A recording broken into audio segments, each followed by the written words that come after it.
My name is Patrick Richmond, and this is my community exegesis of Danville, Kentucky. Danville, Kentucky has a population of about 16,000 people. That population will fluctuate a couple thousand, if you will, when Center College is in session. Center College is actually off of Main Street in downtown Danville, and it's probably one of its shining gems of the city, the little town that it is. Center is not only a blessing to the Commonwealth of Kentucky, but it's also it brings a big draw, not just nationally but internationally. A lot of exchange students, a lot of students from other countries come to study at Center College, and so it has a great draw in that regard. There are also 80 churches in Boyle County. Boyle County is Danville is the anchor city of Boyle, Kentucky, or Boyle County, excuse me. And so there are 80 churches in the area. And so if you break it down by population, each church should have roughly about 200 people in it. But that unfortunately is not the case with most of us. Danville is actually the birthplace of the Commonwealth of Kentucky. We have a little area downtown called Constitution Square, where the city's constitution, where the state's constitution was written and signed, and where Danville is where the state became what it is today, or the Commonwealth of Kentucky. On our state flag, or on our Commonwealth flag, is the phrase, "United we stand, divided we fall." And recently, my wife and I have been reading a devotion by Nicky Gumbel. And in it, he wrote something that I believe is a theme of this city by the way it treats each other. He wrote, "A mark of a spirit-filled community is unity." And in everything that this city does, from the affluent to the poorest of poor, we come together to support each other, to lift each other up, to encourage each other. The Salvation Army is a huge benefactor of the unity of this community. And so I truly feel as though Danville, it's one of its largest, if not biggest, themes for this exegesis is its unity. And for that I give God the glory, because it's amazing to serve here. When I look to the needs of this community, as I listened and as I spoke to multiple people, and as I see those who come into our doors daily, one of the largest issues, one of the largest needs in this community is meeting the need of generational poverty. Someone that I interviewed for this said they don't know that there's a better way. There are a lot of families who grew up not knowing anything else but how they're going to get their next meal, or how they're going to pay their rent, or keep the utilities on, or many of them haven't left the city of Danville unless by some small chance they got to go for a funeral of a distant family member or something along those lines. But those who are stuck in the cycle of generational poverty, it's just that, it's a cycle. And so one of the things that I've heard and I've been told and I've seen help in this regard is the idea of mentoring without judgment.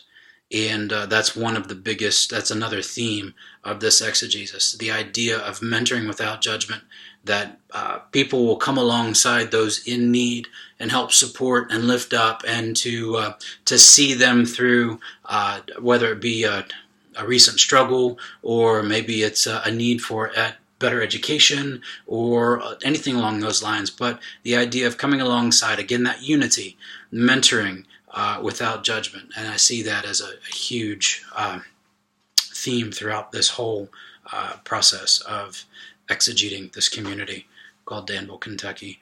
But another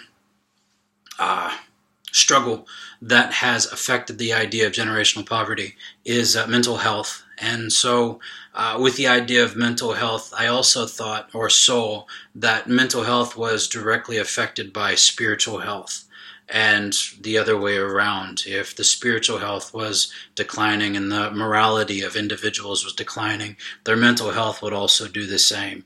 And if they're not fully into their right mind and the goodness that life has to offer, that then also affects their spiritual health. And so the valleys, if you will, that we refer to in our faith walk. And so this, I believe, is in direct relation to the drug epidemic that we're facing, not only in our nation, but in our communities and where I am here in Danville, Kentucky. And so it tends to be the escape for some from this mental health issue, the idea of abusing drugs. And so we have individuals and organizations within the city to help with that.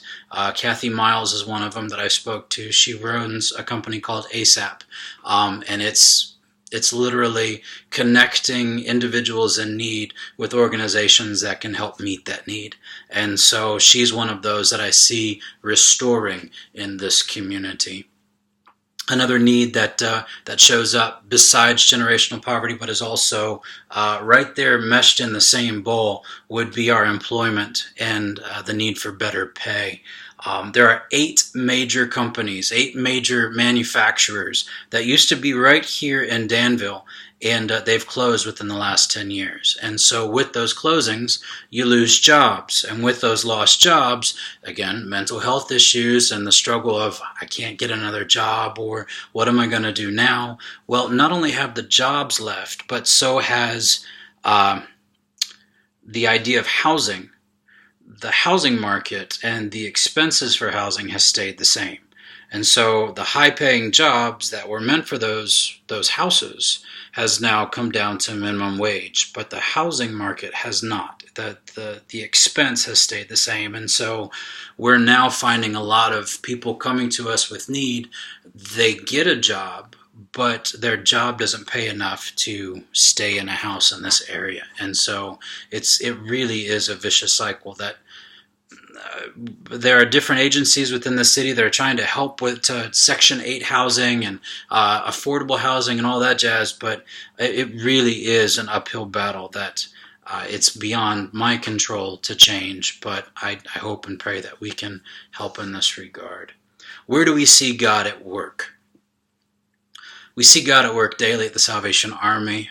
Believe me, I'm trying my very best not to toot my own horn, but God truly is making an impact through our social services, with the long-term case management that's happening there, with our Pathway of Hope program, where we are walking with families, intentional case management in order to help them get past this generational poverty, to help the family with children, and then to see the goodness that the children are progressing through this, and hopefully to help them get past the idea of they don't know any better. And so again, mentoring without judgment. And with our after-school program, our after-school and our day camp program, camp changes lives. Again, if we can help young people see the goodness that a life abundant in Christ, that they have worth. What a beautiful, beautiful life change happens in that regard. And so we continue feeding into the kids that come into our programs with that.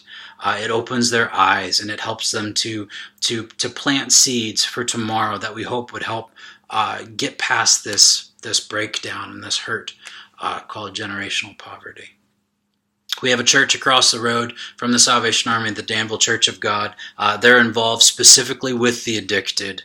They run a program called Hope Over Heroin. The city of Danville, actually the Boyle County, really sees this program as a restorative program to individuals in this addiction process. And so there's fundraisers, there is direct support from the city, direct support from other churches in the area to help this hope over heroin that the Danville Church of God is offering, that they're doing out of their own pocket. And it really is changing lives. There's restoration happening here with that. And so they're meeting the needed where they are at. And I see that as theme number 3, that when people are in need, they're not expected to come to a program. They're not expected to fight through whatever traffic or fight through scheduling or whatnot.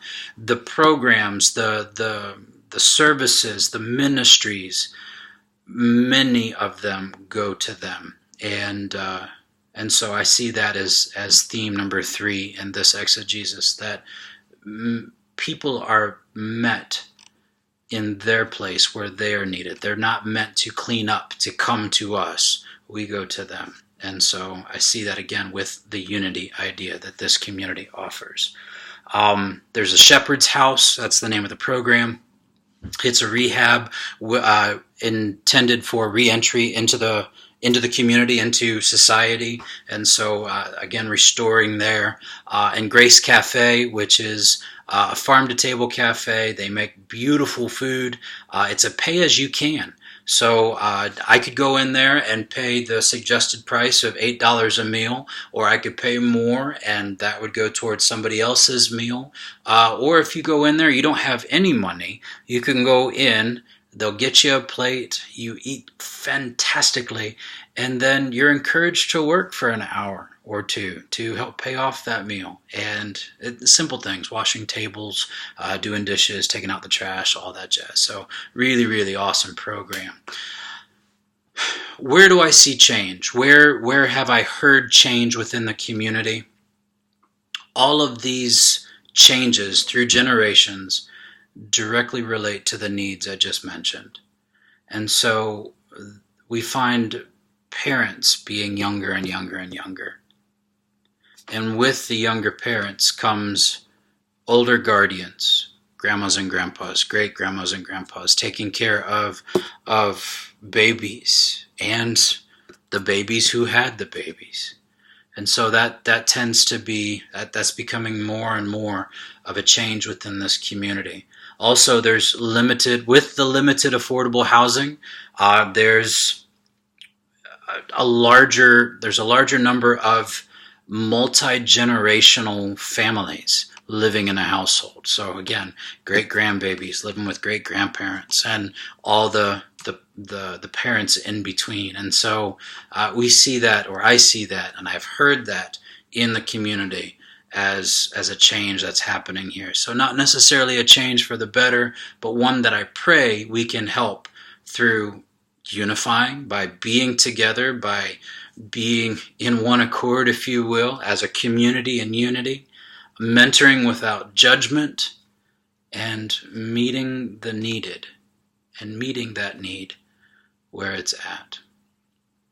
I thank you for taking the time to listen to this. I pray that this meets the needs of this assignment, and truly, I've enjoyed this process. And we're getting ready to move, my wife and I, we're getting ready to move on next Tuesday, to Parkersburg, West Virginia. And I can't wait to take this process and apply it to that community as well, because I really have learned a lot. I can't wait for what's next. So thank you again, and may God bless you.